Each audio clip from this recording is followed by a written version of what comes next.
Hi, I'm Christian. Hi, I'm Rana. And I'm Alexis. And we're here to talk to you about being a senior.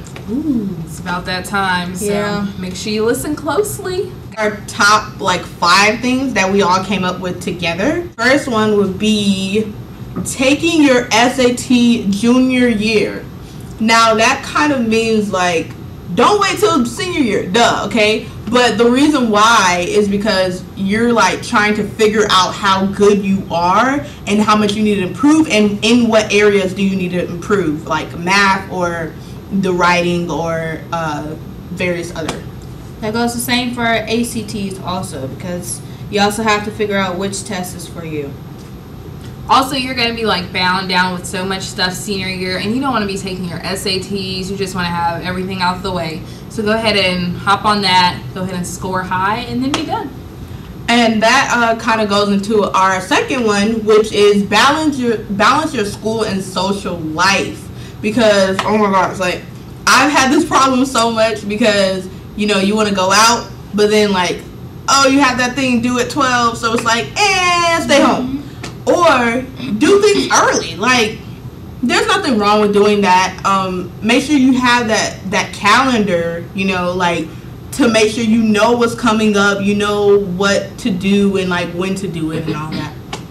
And if calendars and stuff don't really work for you, then it's best to just find your own system. Because I know for me, I'm not really the write it down an agenda type of person, but I still have my own system. Technology works. You have a calendar on your phone. It's always good to put those reminders in because you're on your phone anytime. Why not just use it to improve your life?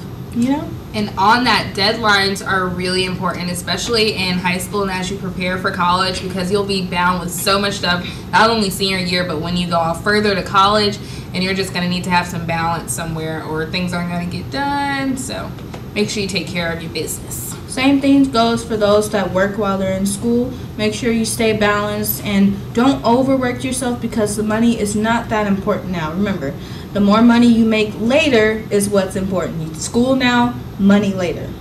It ain't all about the money.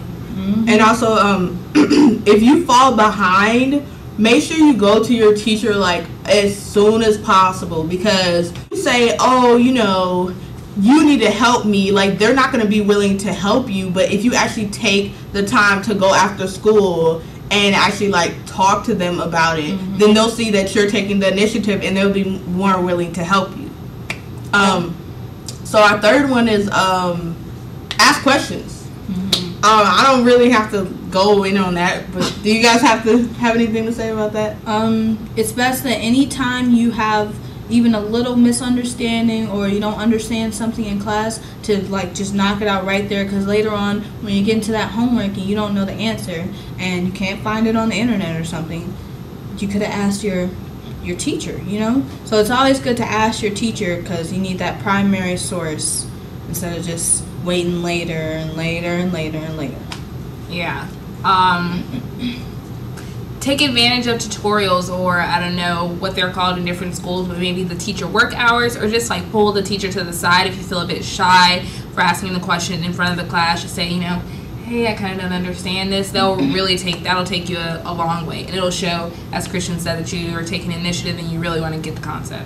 Also, don't let your personal feelings for a teacher get in the way of your progress in that class. Please. And if you're one of those people that do let that happen, then make sure you go to another teacher in the same field as that teacher to ask questions, because no matter what, the grade is still due, no matter what excuses you give. Yeah, and I think that especially with math, I can give you an example with math.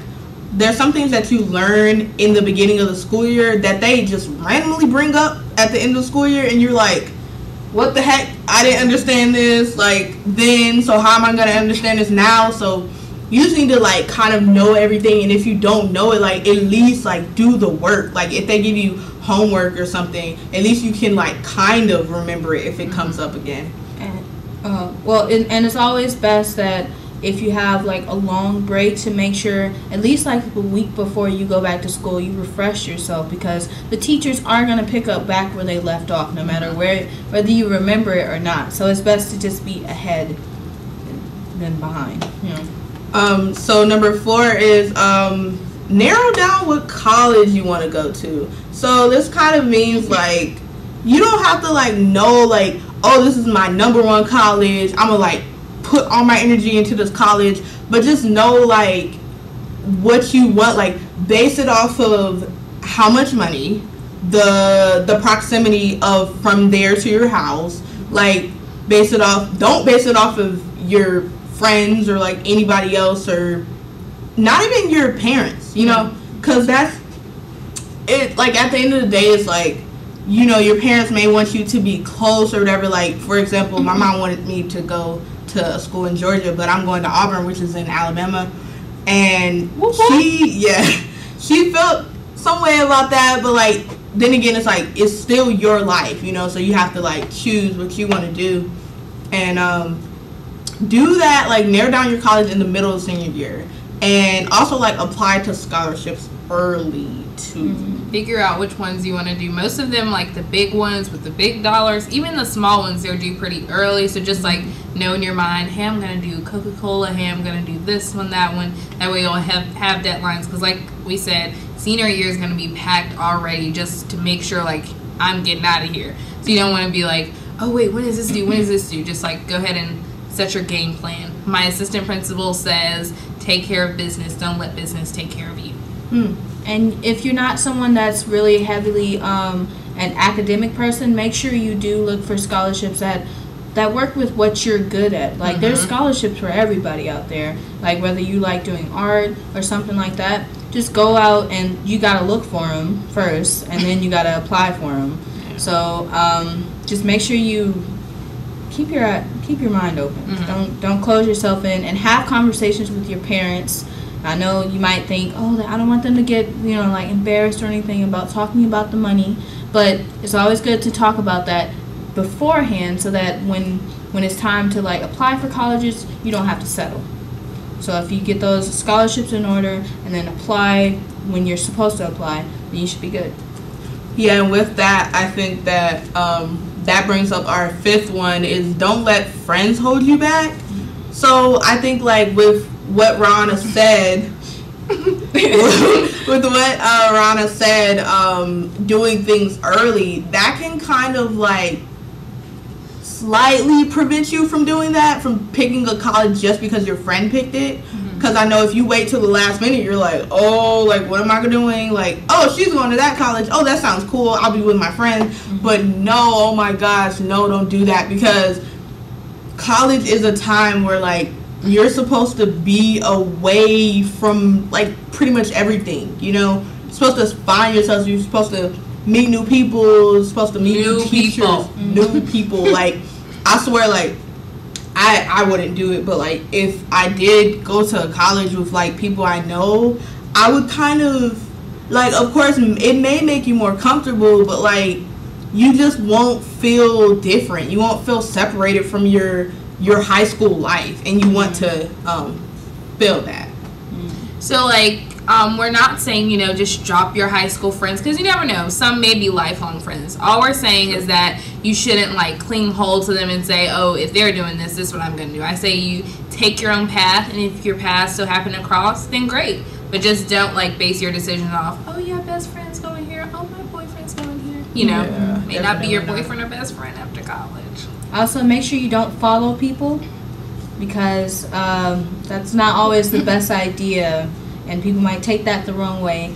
And if you're just so inseparable from your friend that you both have to go to the same college, make sure you both do your research so that you both find the same, like if you're going to the same school, both find the same school that fits for both of you all. So that way you can meet other people and you can feel comfortable in that atmosphere without feeling like you're tied down to your high school life.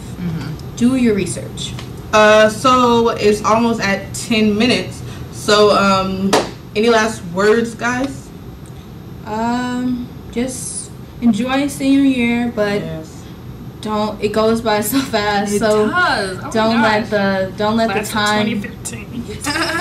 But don't let the time pass you by to where you're not getting what you need to get done, because some teachers aren't gonna be as sympathetic as others when it comes to that final hour. So just stay on task and be cool. Yeah, and don't rush it, guys. Like, high school is so much different from college, but not in a bad way. Yeah. Like, you just enjoy where you are at in your life and plan for the future. Alexis, you have anything?